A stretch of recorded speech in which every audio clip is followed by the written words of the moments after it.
तुमने कुछ सुना?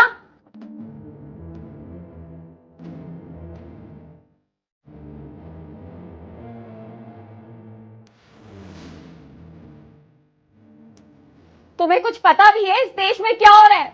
अरे हमारे मुस्लिम भाइयों के साथ कितनी ज्यादती हो रही है, कुछ फर्क पड़ता है तुम्हें? अरे बाबा, क्या ज्यादती हो रही है? आई लव मोहम्मद लिखने से किसी को क्या परेशानी हो सकती है, क्या दिक्कत हो सकती है? अगर हम अपने नबी से मोहब्बत करते हैं तो बताओ, सड़कों पर हमारे मजहबी लोग रैलियां निकाल रहे हैं, अगर आई लव मोहम्मद लिख के पोस्टर लेके चल रहे हैं, तो इस देश के हिंदुओं को, इस देश की सरकार को क्या परेशानी हो गई है जो बिना बात के उनको पकड़ के जेल में डाल रहे हैं, FIR कर रहे हैं, उन पर डंडे बरसा रहे हैं? देखो, मैं ना बता देती हूँ, अगर इस देश के अंदर मोहम्मद साहब का नाम ऐसे ही दबाया जाएगा ना, तो 56 इस्लामिक देश हैं, उन सब ने मिलकर आवाज उठाई ना, तो क्या हाल होगा हिंदुस्तान का, सोच लो। बहुत गलत हो रहा है हम मुस्लिम लोगों के साथ। हम मुसलमानों के साथ कुछ भी गलत नहीं हो रहा है। कैसे गलत नहीं हो रहा? इस देश के अंदर हमारे भाइयों पर डंडे बरसाए जा रहे हैं, FIR करी जा रही है, ये गलत नहीं है?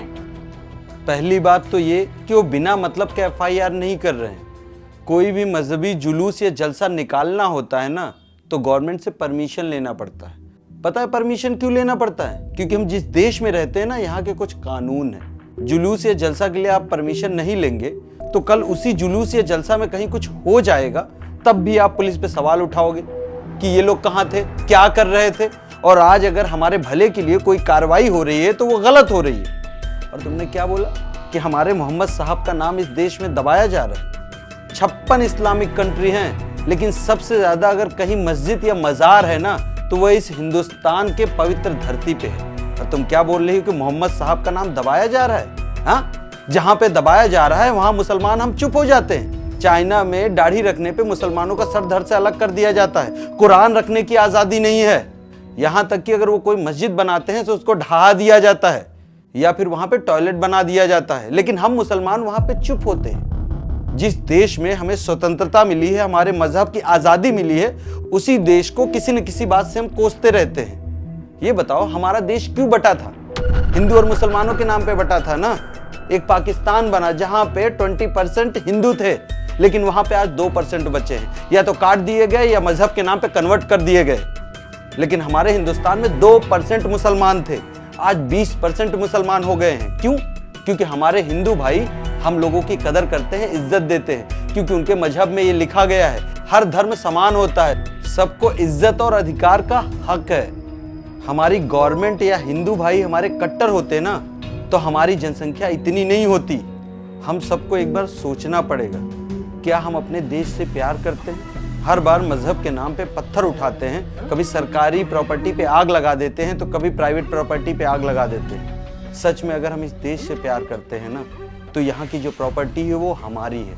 और ये सब जो प्रॉपर्टी बनाई गई है ना, हमारे और आपके ही टैक्स से बनाई गई है। और हमारे हिंदुस्तान में हर रोज मजहब के नाम पे ऐसा क्यों हो रहा है, ये पता है तुम्हें? क्योंकि मुल्ला मौलवी जो इस्लाम के नाम पे मलाई चाटते थे ना, अब उनको नहीं मिल रहा है। हम सब मुसलमानों को एक बार ये बात जरूर सोचना पड़ेगा। हर बार कटघरे में हम मुसलमान ही क्यों खड़े होते हैं? हर बार हमारे ही मजहब से आतंकवादी क्यों निकलता है? हर बार हम ही क्यों कटघरे में खड़े होते हैं? ये सब हम मुसलमानों को सोचना पड़ेगा। आज लोग हमसे नफरत करना शुरू कर दिए हैं, एक दिन आएगा कि लोग हमसे नजरें मिलाना बंद कर देंगे। तुमने सही कहा, हमारे जैसे सीधे साधे मुस्लिम भाई बहन लोग इन मुल्ला मौलवी की बातों में आकर रोड पर उतर तो आते हैं, लेकिन एक बार भी नहीं सोचते कि क्या सही है क्या गलत है। चलो, बात तुम्हें समझ में तो आई। जिसको समझ में आएगा ना, वो इस वीडियो को जरूर शेयर करेगा।